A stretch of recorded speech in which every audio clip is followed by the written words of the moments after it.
Hello, Cherries fans. Strap yourselves in. Welcome to Back of the Net. My name's Sam Davis. With me, we've got the main man, Tom Jordan. and also a special guest this week. By the way of, introduce yourself, sir. I'm Keefy T. I'm the sexiest man in Milford. You are the sexiest man in Milford. You're sexy. It's not so sexy on the pitch. What a beautiful segue. Look, on this show, a lot of Brighton chat, Gary O'Neill debate, and much more besides. We're recording this at the Basement Studio. It's located in the centre of Bournemouth. And they cater to musicians, producers, voice actors and podcasters who are looking for a professional environment to record, mix and master their studio. It offers a spacious live room with a separate vocal booth and a comfortable mixing room as well. And they provide a range of services and packages to aid in your creative endeavour. Plus, it plays host to the Wanna Be a Star party experience, which is perfect for kids' birthdays, adult birthdays and hen do's. It's a new home for Back of the Net. Check them out at wannabeastar.co.uk. Now, Tom, there's been plenty of people online on Twitter who are wondering who has won the Tube Map AFC Bournemouth history print. How did I get on? Did I win? Shall we do it now or should we tease them? We're going to tease it. We'll tease it. We'll do it later on in the show. So, on Saturday, a late header from Mitoma. It saw Brighton take all 3 points at the Amex. Gary O'Neill, he named a number of debutants in the lineup. We had the return of some players as well, including Chris Mepham and Marcus Senesi as well. And Bournemouth, we put in a better performance. But once again, we were punished, not for the first time, because of our own tactical wrongdoings. Tom, it's becoming a bit of a habit, this, isn't it?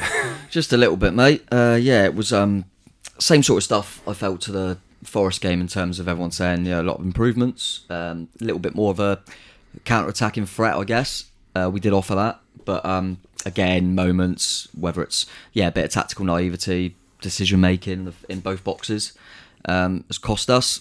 And I think I said it in the fan cams after, we're saying it's improvements, but again, goalkeepers don't have to do anything. The goalkeepers never have to do anything against us. I think I said beforehand, didn't I, that since the break, since Gaz got the job, I can remember David De Gea tipping an Anthony shot over the bar. Apart from that, I don't think any team needed a goalkeeper against us. And we're coming off at half-time going, that wasn't a bad first half. And then you look at it and go, so what's happened in that first half? Well, we've had to make goal line clearances and the woodwork. And their goalie had to make a save, but we're happy because that's how bad it's been. But again, mate, didn't look like scoring. Conceded they won the set piece, but a cross and a header, and results didn't go away either. So another bad one. The league table leaves Bournemouth 19th, only a point off Leeds, albeit they do have 2 games in hand. Who's bottom? Saints. Mind the gap. We've always got that. We've always got that. That's the only thing we've got at the moment, and also we're 2 points off everyone else. So. Doesn't feel like a good time to be a Bournemouth fan, Keefy, but it's not just the Brighton game, is it? There's wider discussions to be had on this podcast, I'm assuming. I'm assuming that we're going to be talking about Gary O'Neill. There's a lot of questions why he's still there, what's going to be happening in the future.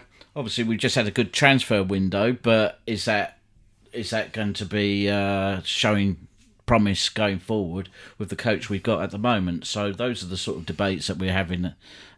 Certainly online and within the fan base, and it's all rather unsettling because this season's proven to be quite a monumental season for change. New owner, we thought we were going to have one manager, and he went, and now we've got Gary, and it all feels very, very unsettling.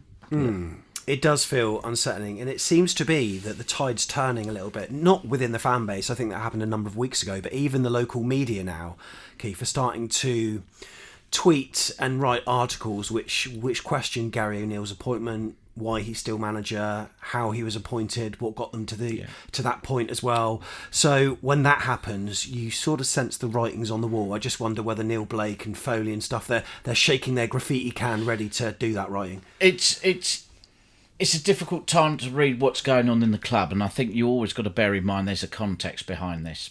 Obviously, we had Project Parker at the beginning, and that went horrifically awry. So Gary has stepped in, and I get the impression that he's trying to manage a process where there's potentially huge upheaval coming down down the pike. So, he's already had to say to a number of players who are now on loan, you're no longer part of our plans. Now, as a human being, that's really hard. So he's got to do that.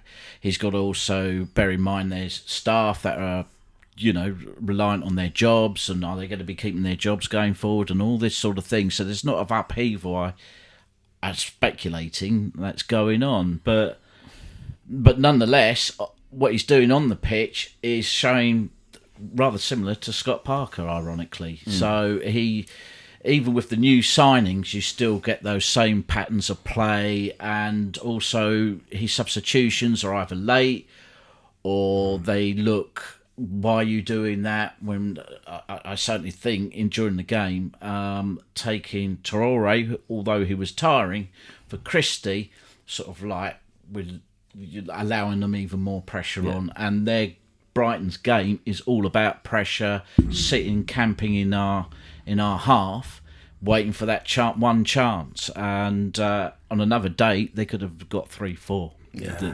I think we'll go through the team lineups.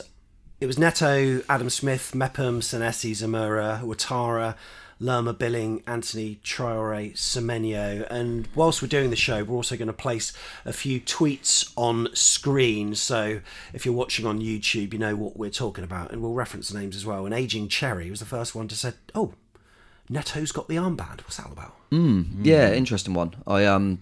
I don't really know what that says. I've seen that since he's just said he's a good leader, but it's more the fact that you're taking it off someone, because we all know Smith's captain if Kelly's not playing. Only thing I can think of is maybe the language barrier with certain new signings, and maybe you can translate things better. So why did Gary O'Neill say that? This is what Gary O'Neill told the Echo. Yeah, go on. I think Neto is a leader. He's fantastic with all the players. He's a good guy. I like what he brings. It was just Neto that could lead the boys on Saturday. That's so vague. I would have quite liked the response to that answer to be, so does that mean Smith doesn't then?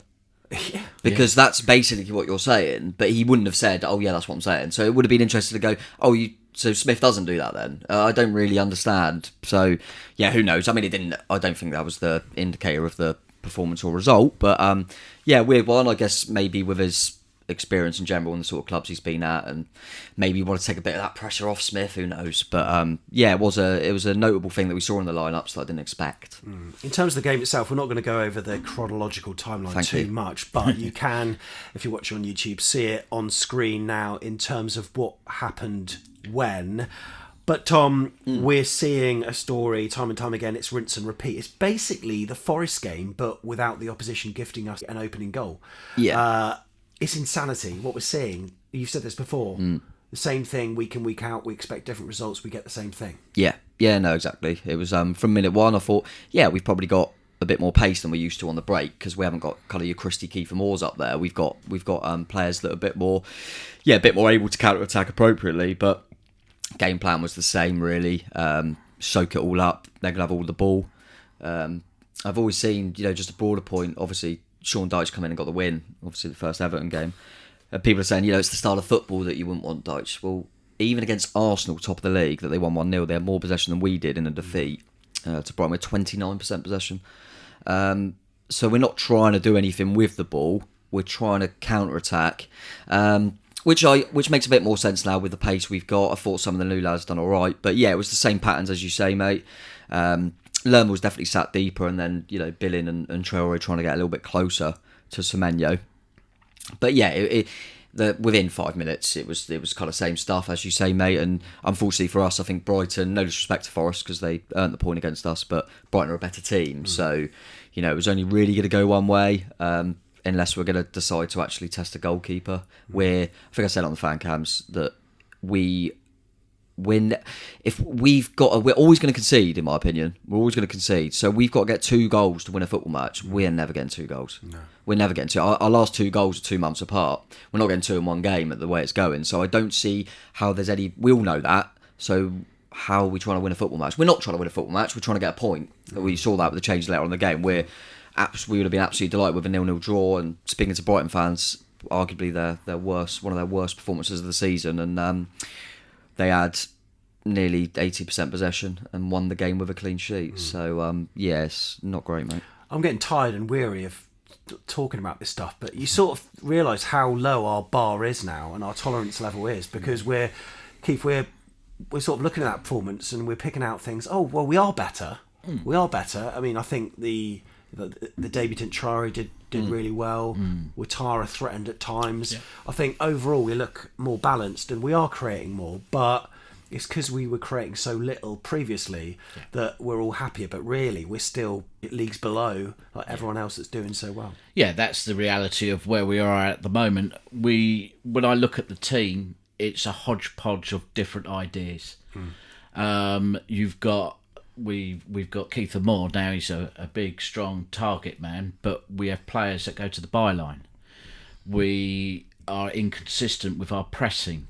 We seem to still have this habit of trying to knock it around at the back with no purpose. There's now dynamism and directness, and I think that's something that we'd be maybe building on going forward. We'll wait and see, but it is a mixture of all bits and pieces from the Eddie era, the Parker era, and now this new era. And how you gel that together is a big old ask. And even the most experienced managers, you have a look at Everton, they're a hodgepodge team, and that's, even to organise basically is quite hard. And then we've got this language barrier on top of that. I mean, I don't know any elite club that has, usually you have a manager or people in the club that speak different languages. We've now obviously brought in Baldry into the club because he speaks French. And that's only because Siriki Dembele left. Yeah, because he was the one that could speak French. Speak French. So, and the only other person I think in the club that speaks foreign languages is Richard Hughes. Well, he isn't going to be on the touchline at the moment. Yeah. So it's a hodgepodge of all different ideas that's accumulated over really about 3 or 4 seasons now, and so you're not seeing a definite pattern and play. Are we a possession? Are we pressing and high intensity? I don't know, and that probably adds to even more frustration for the players and for the fans. There is a bit of a disconnect between the managerial eras, isn't there, Tom? We were just sat in the pub earlier working out the different signings that Scott Parker signed to take us into the Premier League. What was our conclusion? We've got 2 at the club, Ryan Christie and Kiefer Moore. So I think we've got, I can't remember all of them, but Woodman, Leif Davis, Cantwell, Nyland, Lowe, Marcondes, Hill, Dembele, Nat Phillips. Yeah, there's loads of them. But Christian Moore, the only 2 at the club, but they're not players that you'd expect to start anyway. So, great. That again just screams of there's no plan. There's no plan at all. That was just to try and hopefully help us get over the line in January and chuck loads of money and wages at people like Nat Phillips and Todd Cantwell for very short termism. No plan at all.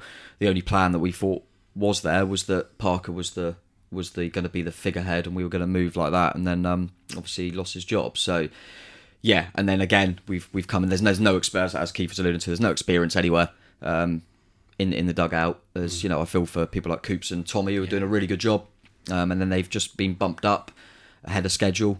They're there we brought in Jenkins, didn't we, from Liverpool's College Academy. Well, not enough learning time for everyone. There's no one there with any experience. Gary's got no one to turn to. There's no one there with any sort of experience whatsoever.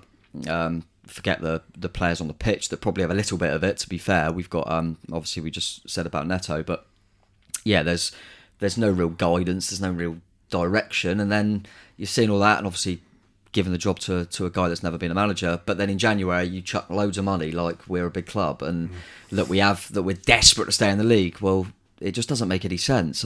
Loads of people have used loads of different analogies. I think I went for buying a Ferrari for someone without a driving licence. Doesn't really make any sort of sense. We used to be a club that would get young, hungry players that we had a top head coach in Eddie Howe that we would develop, and now we're deciding to get players that are already apparently ready-made for loads of money and give them to someone that can't really develop and has got no experience in development. So and it's not a slight on Gary O'Neill, is it? He just shouldn't be in there. He just shouldn't be in the job. I've just literally seen, just briefly spoke about Everton. Duncan Ferguson had a spell with Everton as interim manager, didn't he? And done really well. I think he was unbeaten. But they obviously didn't give him the job because they're not stupid. He went back to his coaching role, and now he's just taken his first managerial job, bottom of League One. Yeah. we've given Gary O'Neill a Premier League job with nearly 100 million quid in January. It's bonkers, absolutely bonkers. I don't really understand it. But yeah, remains to be seen. It'll be interesting now from week to week, just what sound bites we hear and what stuff's coming out, because it just none of it aligns. The January window and then what we're doing off the pitch, just none of it aligns. None of it makes any real sense. But from a fan's point of view, I'm just forget all that. I'm just want to go to football to kind of like what I'm seeing. It is so boring. And all these conversations completely override the minutiae within the game against Brighton that we can talk about. I mean, I noticed from the fan cams, you said it yourself, no one talked about the penalty claim.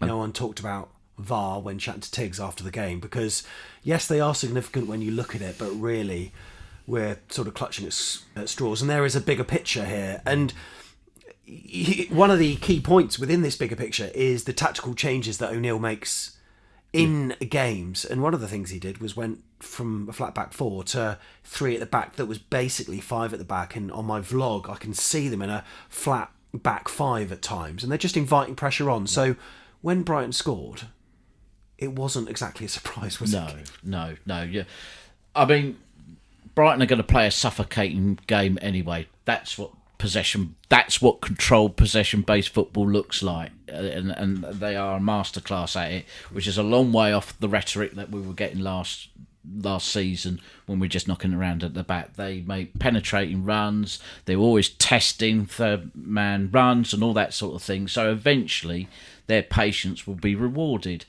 But when you're inviting them on and not putting any pressure on the ball and just trying to play that low block, that's meat and drink to a team like that. And so we were, as I say, I thought we were fortunate first half. The Neto, I don't know if he panicked or what have you, but to criminally give the ball away. Unfortunately, the lad's only just come in, so he was a bit ring rusty. But had that been well bet, that'd be in the back of the goal. If it'd been Lallana, it'd be in the back, or anyone else. That's in, and then the collapse would invariably come. So no, it's panic. It's panic. It's again, and it's sort of a rinse and repeat also of last season. It's trying to avoid losing a game rather than going out and trying to win a game.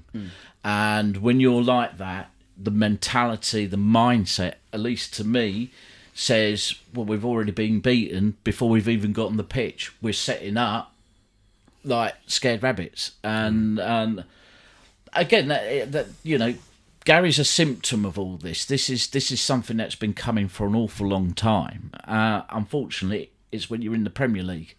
Don't forget, we couldn't even beat Peterborough last season, or Hull, or teams in the Championship we struggled against. You're in the Premier League now, you're with the big boys, and they will punish you. And now we're being punished for, I think, as I say, lack of strategy, lack of thinking, lack of planning at the top level, in the triad of the 3 people that need to be running it, the head coach, we have a CEO, who's effectively a director of football, and also the technical director. So are they aligned? These are the questions that are now coming to the fore. Yeah, we're gonna chat about the hierarchy at AFC Bournemouth, I'm absolutely certain, on this pod. And one of the things that I also want to talk about is O'Neill's views after the games when he talks to AFCB TV or the local press. And I quote, "It was a good performance. We should have had a penalty, but I don't want to mention it too much. I've complained a lot about us not being awarded stuff. What the boys showed today against a Brighton side flying high in the league is we gave them a really tough game. They had the ball for large spells, but on the chances I thought we gave them a really good run." I mean, he says Brighton are flying. Yes, they are, but in that individual match, they were poor. And when he said that, it reminded me of this episode of Alan Partridge where Alan was saying to his Ukrainian wife Sonia that prisons are horrible, and then she says to him, "You're telling me that prisons are cushy." And he says, "Well, yeah, I was making a point about something else though." And that's what it strikes of, like, Brighton, are flying, but in that match, and their fans will admit, they weren't that great. And they're teams that are there for the taking, but we don't take points from those teams. No, we don't. And Brighton probably argue their best player this season has been McAllister. They were without him. And then they've obviously, because of the thing with Caicedo at the moment, he was obviously only on the bench as well. Who else they were about? They were about someone else, I think. Lallana. Oh yeah, Yeah, Lallana didn't. so- And Trossard's just gone as well. Yeah. Why is it that he said that Brighton were flying only a few weeks ago? He said that Fulham was struggling, yet they were next to each other in the table. Yeah, he's not quite sure. I think he's just getting himself in a bit of a hole. I mean, he knows Fulham aren't struggling. I think he just got himself in a bit of a muddle there. But yeah, it's concerning. I think I tweeted out. I didn't before I watched the press conference. I thought I don't need to, because he'll say there's positives. He'll say the boys gave their all, and he'll say it was fine margins, and he'll moan about a few decisions that Ouattara, maybe it was a penalty. I would be gutted if our defender got. Yeah, he didn't really play the ball, but it's a little nudge, and causing loads of problems. I'd love him to tell me what problems we're causing when the goalkeeper didn't need to get up in the morning, because we don't test the goalkeeper. He says this every time.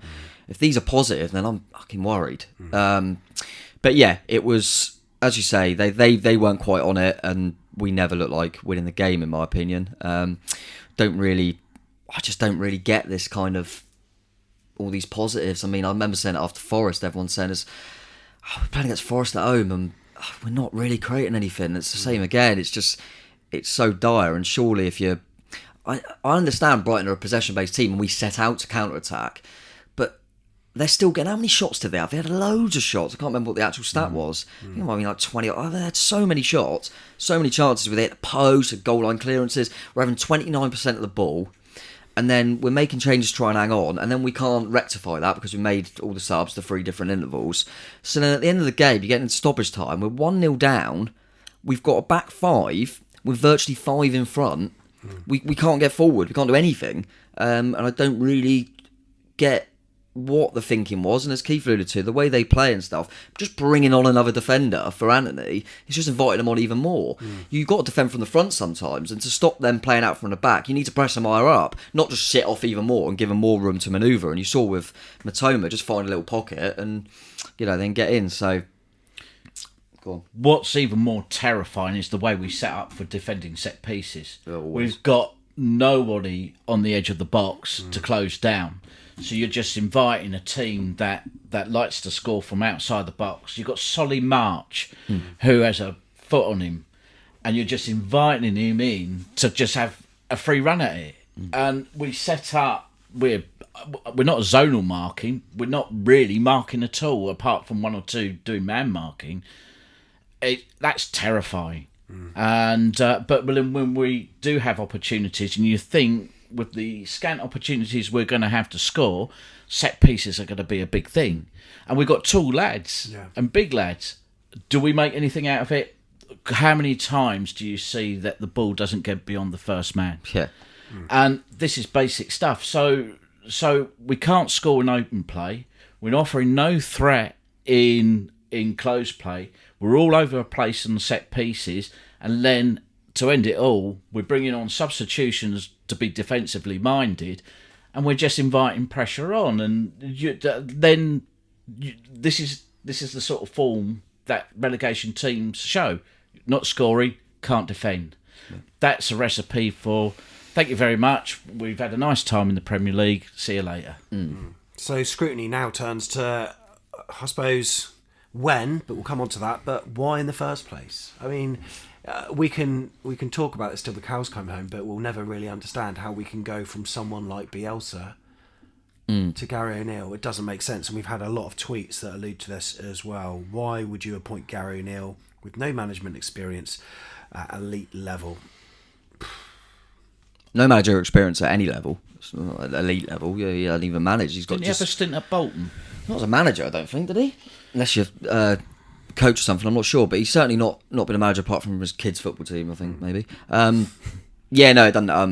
It doesn't make any sense. We spoke about this before, and I think it's just been put more to the forefront because you see Everton are absolutely all over the place, didn't sign anyone, but they got a proper manager and beat top of the league. So your frustration that you're conveying makes it look as though Gary's the target of your wrath, but it's not, is it? No, not at all. He shouldn't be given the job. Yeah, he shouldn't have been given the job. And once he's in it, it's that he can't turn it down, I guess. Some murmurings that I've heard indicate that Blake and Hughes actually wanted to go for Bielsa. But it was Foley that was impressed by Gary, and we've seen the sound bites. What Foley says. I think he's a terrific coach. He's got a lot of upsides. Our football staff have helped him in terms of hiring some assistants and helped him learn and progress and all that kind of stuff. He did well to pick him up off the floor. Those kind of quotes. And surely, I don't know. Obviously, this is all. Yeah, I don't actually know, but I struggle to believe it just because. Before Foley come in, we hired Jason Tyndall from within, and then we just gave it a Woodgate for a bit, and then they initially were the ones that gave O'Neill the interim manager's job. So I find it hard to then say they don't do what they always do. But yeah, so yeah, not 100% sure on that. But regardless, it's a very, very poor decision. I wonder if Keith and I have been speaking about it. I do wonder if they've got something planned for the summer. And maybe a manager, whether it be Bielsa or someone else, was looking at coming in and said, I don't mind what league we're in, but I want to come in the summer. I don't want to come in now. So Gary O'Neill maybe is the fall guy and is going to be here. And their plan was maybe he can keep us up. If he doesn't, it doesn't matter. We're going to let him go at the end of the season. I do wonder if it will become too toxic and we'll end up just having Cooper and Elphick to the end of the season, to be honest. But I do wonder if there's maybe a thought in place that we'll get someone in the summer. Look, I'm going to. This is being recorded on Monday afternoon, so this will be coming out Monday evening. It looks like Jesse Marsch has been sacked by Leeds, according to an unofficial source. I'm seeing it on a WhatsApp group here. So, if that's the case, I mean, we've got external pressures as well, with Southampton doing so badly under Nathan Jones, and the fans there are certainly more toxic than we are. And yeah, they will be ruthless. Why won't we be ruthless? Why not? I mean, we were more ruthless under Max Deming.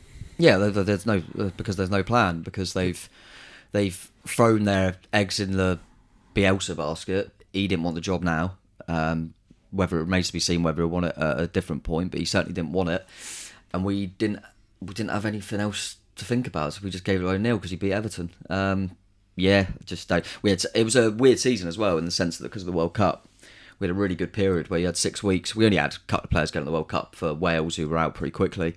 Could have had a new manager come in and work with the group. It was a unique season in that sense, but for whatever reason, we decided not to.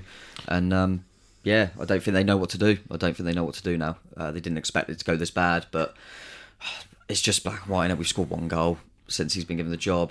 We've got 1 point. We just lose every week and don't really have any shots. It's getting to a point where we're either accepting relegation or we need to do something drastic, and I just don't see it. Like you say, Leeds have got rid of their manager, who I can see why they're struggling. Watched them yesterday. They're struggling. They deserve something out of the game, in my opinion. At least they're all right to watch. They're watchable. I'd much prefer that. But I felt like but you just know that Leeds are thinking, it might be all right to watch, but we need to stay up.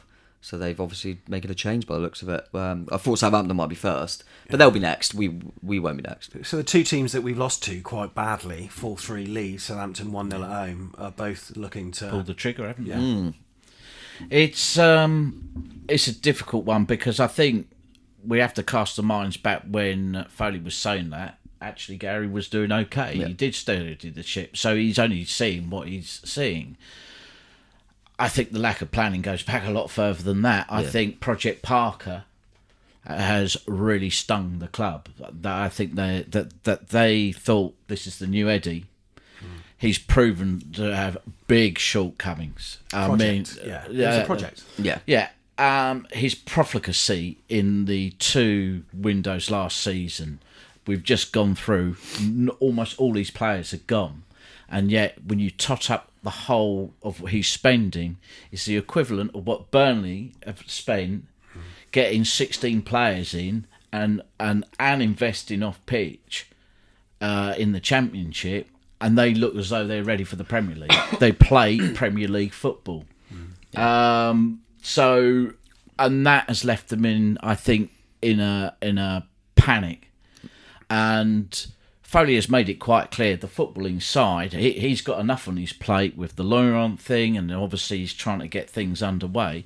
He's got enough on his plate at the moment, as well as babysitting 2 guys who he must have assumed they must know what they're doing. And I'm not here to slate them, but their decision-making and accountability. They weren't held to account, let's be honest, by Max.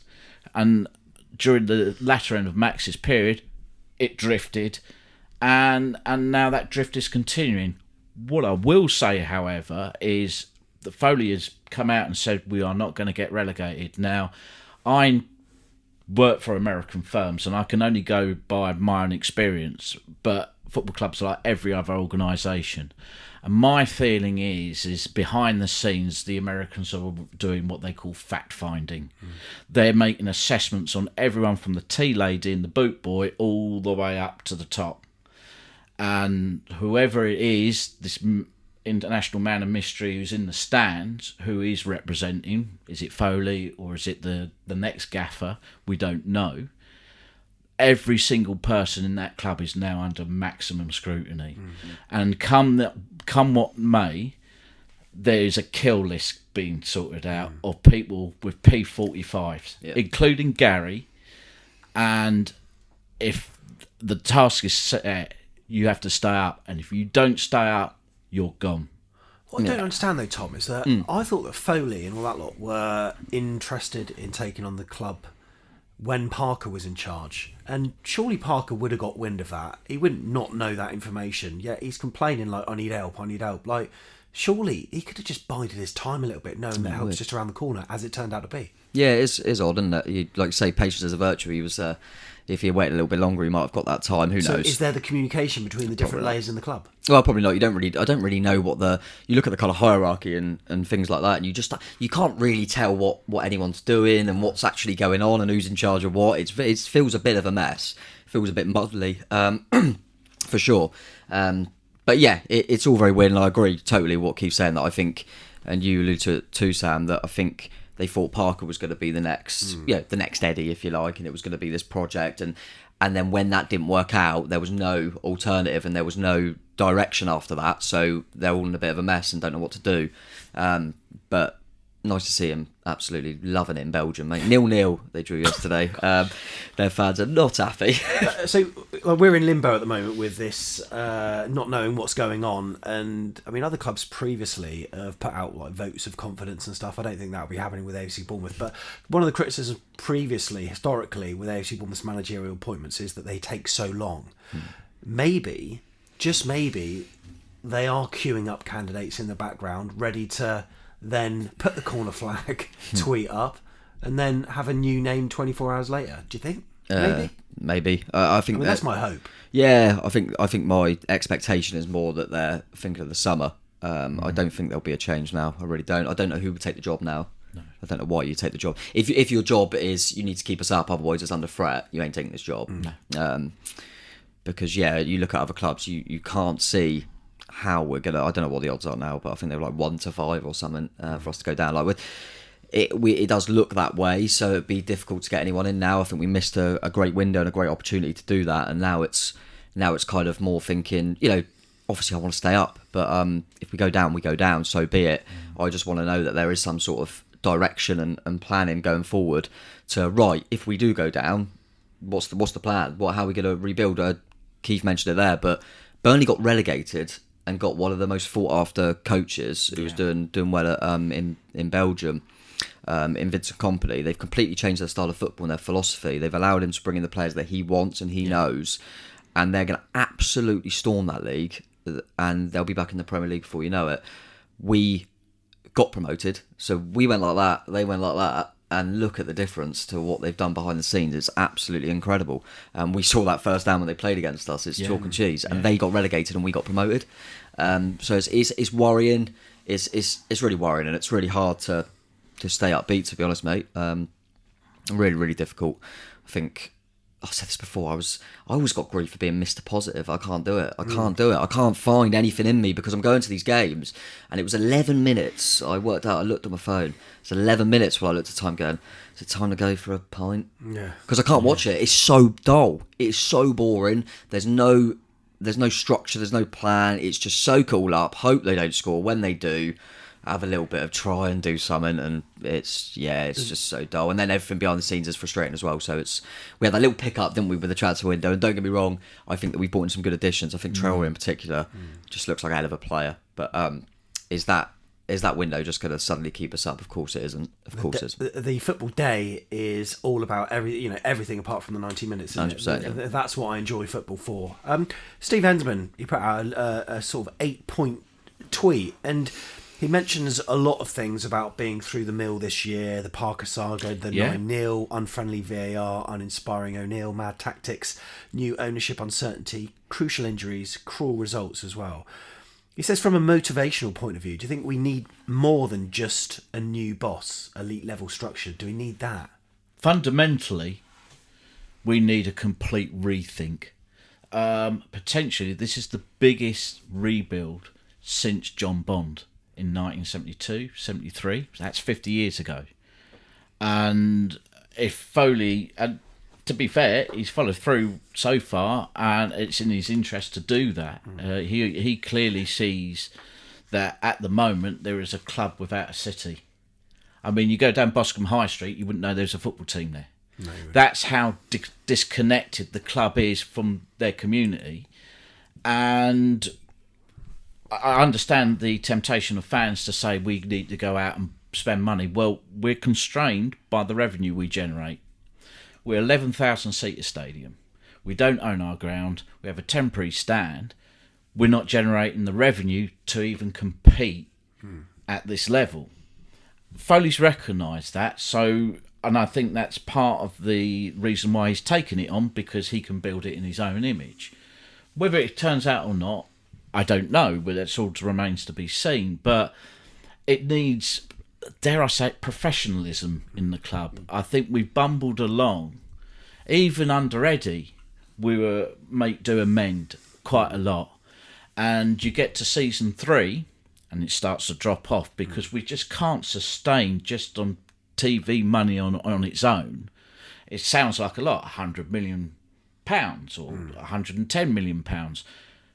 You can now, in 2023, that's the cost of one player. Yeah. We can't keep up that level. And a question was asked in a couple of podcasts ago. People seem to think we're Premier League, but in name only. We really have the structure of a League One, a lower League One club. We've grown too quickly on the pitch, but off it we just haven't. We've thrown money on the pitch in the hope that will keep us up. Yeah, and then slowly build, but relegation's cost that. And try building a stadium in your Premier League. That's why Everton are potentially in a death spiral, because they're trying to build a stadium. Arsenal had to forgo years without trophies or anything. It was just enough to keep in the top 4 and Champions League. Spurs are the same. You try doing that, and they're big, broad shoulders. We try doing that, we'll be out of business. And Arsenal managed to keep in that position because of one man, mainly Arsene Wenger. And Eddie Howe was the person that got us through the mill at times. And what did he say? We to sustain this club, we need to invest off the pitch, and we've not done that. We have tried to gamble on a Hail Mary coach that, if you really looked at his record, he's a great player. Scott Parker, what he's done for England, and that's what people went for. They thought he's played for England, ergo he's a great manager. But we've just seen 3 of them just thrown out, and we've not the boring things like FFP and all that. Let's be honest, do the fan base know about those sort of things? They don't. So you consequently, it's almost like the fans are. It's a circular firing squad. We've got to go out and buy players, we've got to do this, rather than actually do what Brighton, Brentford and Burnley, Luton, Fulham have done it. They've just invested in the boring things, but those boring things accumulate to get in what you get on Saturday. We've, going back to like kind of, what Steve was saying there and what we're going into, it's that, Keith said it then, we're acting, apart from just splashing cash on players, we're acting like a lower league club. The last decade, we've been in the top 2 leagues, and we've got nothing to show for it, apart from splashing some money on players. Hang on, we've got another scoreboard, we've got automated turnstiles, mate. And queuing outside your own. I don't know any sports club where you queue outside your own clubhouse. The 1910 bar, you have to queue in. I don't know any sports club that does that. It's that sense of it's been a decade of being in the top 2 leagues, but we don't act like that at all. No. We're not working with that off the pitch, regardless of players. And I think, like Steve was getting to it there, there's no real, we don't know anything in terms of, so off the pitch you've got an inexperienced manager, you haven't got an assistant, and everyone around him is all kind of inexperienced and just come out of, right, he's doing that in the development squad, we'll take him, blah blah. And then you go, have we got a psychologist, have we got people doing that? I don't know what anyone does really. It's just a group of people that a lot of them are legends of the football club, by the way, and I'm delighted to have them around. But there's no guidance. I don't, who's guiding these people when they're in training and they've got all these players that cost 20-30 million quid? Who's guiding them? Are you telling me that, you know, all these people that have got no Premier League experience are the ones that are supposed to be getting us out of this mess? It doesn't make any sense. It doesn't make any sense. More importantly than that, it's shown in players. We've got 3 players are going to be out of contract at the end of the summer. Yeah. Jefferson Lerma, Jordan Zamora, Jayden Anthony. Now, if they were going, if their agents have said no, they want to move on, surely you'll use this window to recuperate money. Yeah, and that's what Abby Markham has said as well about the concern about losing players, and you know there is a big concern, especially with our form at the moment. Yeah, well, it's not just losing players. We're not getting money. I'm all for. This is the model that you sell on players for good money, and if they've made it clear, their agents have made it clear we're not staying, then we should be looking to capitalise on it and then reinvest it. That is how Brighton have got to where they are, along with, you know, their fan base fighting for their club. We don't do that. We let players go, and what we bought last season, for all the best will in the world, we're not going to be making any money on Keith Moore, but we spent £10 million because we did, for reasons and it didn't even fit into the squad and how we play. So how long is Phil Billing going to hand in his transfer notice? Where's the future with Dom? Where's the future? And these are, you know, Meppen's not old. He's a young, upcoming central defender. He's had more than a gutful of being abused. Why wouldn't he just say, I'm sorry, I'm out? There does seem to be a disconnect. You were talking about walking through the high street in Boscombe. Yeah, you wouldn't know. But there's a disconnect with the manager of the fan. And I hate to keep harping on about it, talking about Eddie, but he had that. This next game against Newcastle, I'm dreading it. It's going to be an emotional roller coaster for many fans who never got to say goodbye. Yeah. It's their first chance to greet him again, who's manager of a club now that are probably punching above the weight of players that they've got on the pitch, really. They've got all this financial muscle in the background, we know, but really the purchases that they've got have been very astute. And he's now guiding them to perhaps a top 4 place. We're and a trophy, maybe. And a trophy. Yeah. We're seeing what we could have had. And, of course, we did have that for a bit. He had that relationship with the fans. I'm not sure that any manager since him has had that. No, I think, for sure. And it's going to be, obviously, you don't want to keep mentioning it, but it's even more relevant now that we've got them at the weekend. And it's probably is going to be the first time in history that an opposition manager is loved more than the current manager. I've seen a lot of things online, which I understand. People going, we can't sing his name, we've got a game to win. We've been getting behind the lads. We were all clapping them off at the weekend, by the way, when we lost again without really testing the goalkeeper. We've been clapping them. We were singing Gary O'Neill's name, remember, which got him the job. How's that done? How's that done for us? Are you telling me that you don't think... if the players are affected because I decide to sing Eddie Howe's name, if that costs them winning a football match, then what the hell are... Do you know what I mean?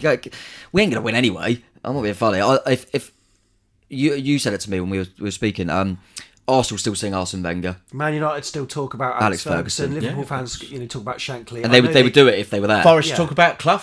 Yeah. And you telling me that the only reason we're in this amazing position of talking about the amount of money we spent in January and talking about the fact that we're been in the top 2 leagues of the last decade is because of Eddie Howe. Are you telling me I'm 100% going to be cheering? I couldn't care whether it's before, whether it's during, whether it's after. I'll be doing it. And I believe it's the first time he's set foot back in Dean Court since he's left. Yeah, and if people honestly think that that's going to affect, I'm still going to get behind the boys. Of course we are. I'm not going to do it. You know what I mean? But if you're telling me that's going to affect the performance, you're having a laugh. We've scored 1 goal since the break. That ain't going to affect anything. But yeah, it will be weird because we played them away from home, but we haven't had, there's obviously such a distance. We haven't had that many fans, so never really got to say goodbye. We'll get a good reception. Obviously you want it to be more before and after a game. You don't want it to be loads during. I'm sure Ryan Fraser was on the bench, by the way. Yeah. So I'm sure we'll make sure he's welcome when he's warming up, of course. But it is going to be really weird, mate. It's going to be really weird. And it's kind of weirdly fitting that what's going on at the moment on the pitch with the fan base and with the manager, that we've got our hero coming back. It's just madness, isn't it? It's going to be very peculiar game. It's on telly for everyone to see as well. It's going to be odd, but my concern, obviously, first and foremost, is I want to get some points, and my concern is that the way Newcastle, the intensity that they bring, and from the first whistle, we could be 2-0 down inside 10 minutes. It could get really, really nasty in there. But there's an astute guy, and don't forget, all our ex-coaches are coming back, and some of them will be relishing in this game. Let's not forget, we were quite quick to pan them as well, so they've got a point to prove. But there's an astute guy that took time out when everyone's saying you've got to take the Celtic job, you've got to take this job. He took time out. I would imagine he's learnt a smuttering of Spanish, and he's sitting there with one of the best managers in European football, Simeone, learning about football, and has the humbleness to do that and adapt. He's a infinitely better manager now with the style of football he plays, the balance between defence and attack, and it's intense, and he's gone to the next level. And he would never, and he had to leave us in order to do that, because we weren't prepared, or not we as in the fan base, but people, the decision makers, were not prepared to invest where he wanted it. The first thing Newcastle did wasn't buy a player. They invested off pitch. We've got to improve the environment on which these players work in. That was the first insistence Eddie Howe said. That's got to happen, because the players have got to enjoy wanting to play here, and the fans have got to enjoy wanting to come here. That's what they've done, and that's what all these smart managers are doing. We live game in, game out, the crisis at Man City. I mean, what a crisis to be in. You're second and you've got Feel one. for 'em. Yeah, I'm in tears for them. I fear for them all the time. But all these top level managers, it's all about the environment you're creating. You have one style of play that you're coaching and you're drilling, and we're just so far away from that. We're just all over the place, mate. Definitely, it's more than just what's on the football pitch, sadly, and that's what's concerning. That's what's concerning. Yeah. So we've got about 10 minutes left. Yeah. We'll talk about potential new names. Any spring to mind? You talking about managers? Yeah. Okay. Oh God, we've missed the boat on a few, haven't we? Well, look, I mean, Jesse Marsch, American. No, thank you. Brash. Bill Foley. No, maybe not. Ralph Hasenhüttl. I mean, it wouldn't be the worst thing in the world. He's not a bad manager. He knows the area relatively. Yeah, I think it's difficult now to get anyone in at this stage. I think it depends what you're asking me. If you're asking for more of a long term thinking of kind of going forward and whatever league we're in, a style of football, a philosophy, who's gonna get the players working and have a plan going forward, then you maybe look at Ralph. You maybe go down to Roberts at Coventry, these sort of names. If you're going, no, just stay in the Premier League, then you would have got Sean Dyche. You would have. So a few people have asked this. Matt has as well. Have we accepted relegation? I have. I have as well. I accepted it last season. Yeah, you did always like. I saw. To be honest, I did, but it's the manner of what's happening this season that makes me really, really irate. To be honest, I felt kind of sad that I went to Bristol City and we won. We were actually cruising at one point, but I came back into it. And I'm thinking to myself, I'm looking at this team, and I'm assuming that this is the team that's going to take us in, be the first team in the new season. I'm thinking we're so far off it. I think last January, I just looked at the transfer dealings and I'm thinking, there's no structure here, there's no planning, there's nothing like that. So, whilst I was pleased for the night that we won promotion, I think that was a tiny little plaster over a massive crack. And what has surprised me is how quickly it became undone. Yeah. But and how quickly it's escalated. But no, I resigned myself last season that I didn't think. I think it was always mission impossible. But a lot of fans at the time were saying, "Well, it doesn't matter if we get relegated." It does now. Yeah, no, because there are an awful lot of fans that were saying, "Don't matter, we'll get the money." Now sugar daddies come along. Now all of a sudden we've got to win it. We've got to win it. And our purchases surely put more scrutiny on financial fair play in terms of if we do get relegated, not as much income going through the door. Also, the value of players naturally decreases when they become championship players. Just said we're probably going to lose 3 for nothing. I think you were kind of saying it there, Sam. We're not stupid. We knew it'd be difficult this season. We knew it'd be difficult. It's the fact that I don't think we give ourselves a fighting chance because of the decisions we made and the lack of plan and lack of structure, lack of anything. I don't think we've given ourselves a fighting chance to stay in this division, and it's really frustrating. And all we've done is splash a bit of cash in January, but that's not you don't have a divine right to just splash some money at players that have never played in the league and just stay up. And I think obviously Everton and not doing that and getting a manager has proven that very, very quickly. But yeah, I always knew we'd struggle. I always thought we would probably it would be very difficult to stay out of that bottom 3, but the way we've gone about it is not acceptable in my opinion. We've not given these young lads a chance. We didn't coach them properly last season. Clearly shown this season. We have brought in players and literally stalled their careers. You feel for someone like maybe not Laird, but Macondes. What did we get him in for? That's not that lad's fault.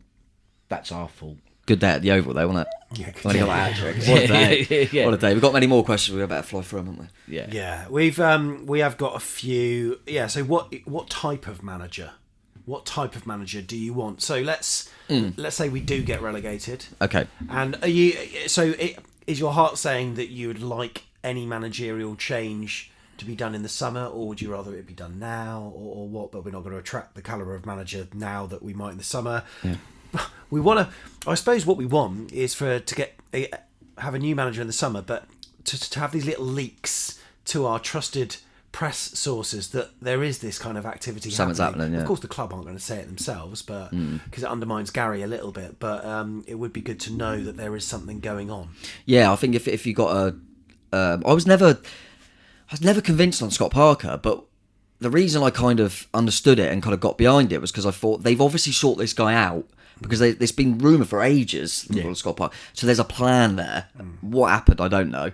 But so if we were to get a manager in that you think, no, we've been behind the scenes trying to do this, we get a guy in and they say, oh, this has been in the works for years, but I said I'm not coming into the end of the season. Then just to see that we're going somewhere, really. I don't see that in terms of an actual. It depends what you want. If you want to stay in the league, you get an experienced manager like a Sean Dyche, obviously, to try and make you hard to beat and try and get the basics right.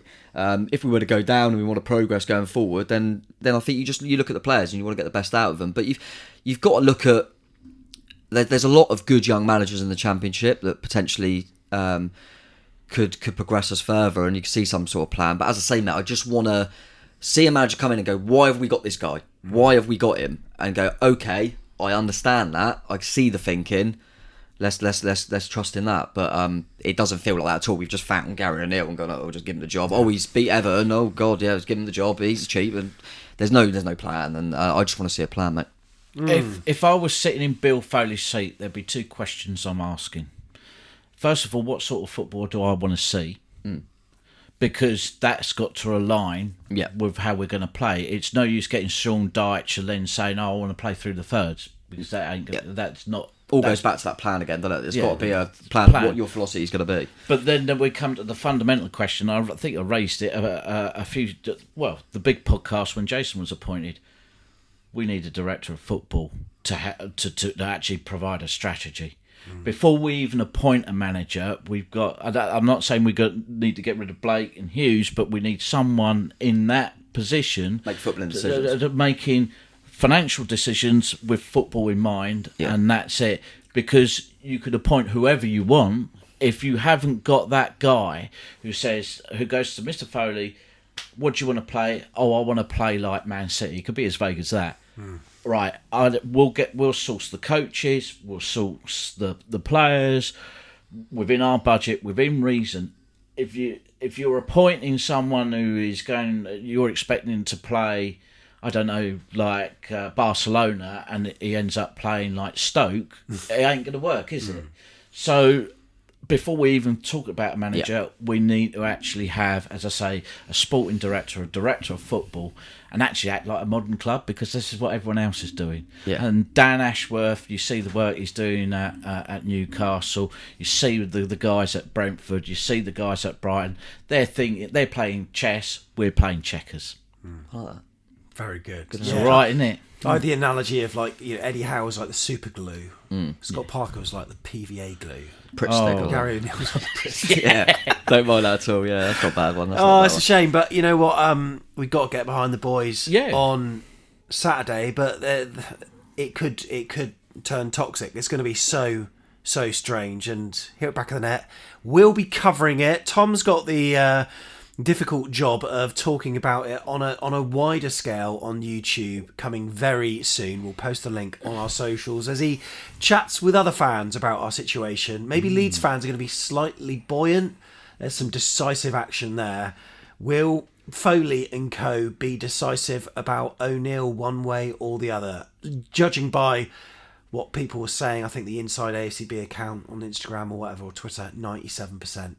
Well, I'm gone, which is, a staggering amount. Every week that goes by, it's getting higher and higher. Interesting. What part does he play on the AFC Bournemouth tube history map? Oh, yeah, I forgot about that. Yes.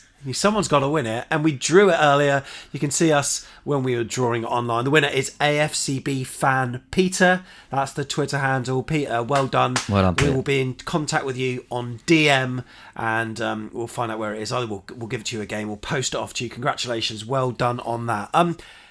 Keithy T. Yeah? It's been a pleasure to have you on, sir. It's been absolutely superb to shoot the shit. It's been great. Yeah. Dankjewel, as they say in other places. And, But just remember, Gary's a symptom, not the cause. Yeah. Tom, it's been excellent. Well, I think. Cheers. Loved it. Thank you very much for watching or listening. Remember, if you're listening on the audio pod, this is available to watch on YouTube. And stay tuned to the YouTube channel throughout the week. Loads of content building up to that reunion with the legend, the Messiah. That is Simon Weatherston. No, of course, we're talking about Eddie, Jason and co. Looking forward to it. See you then. Up the chairs. Up the chairs. Chairs.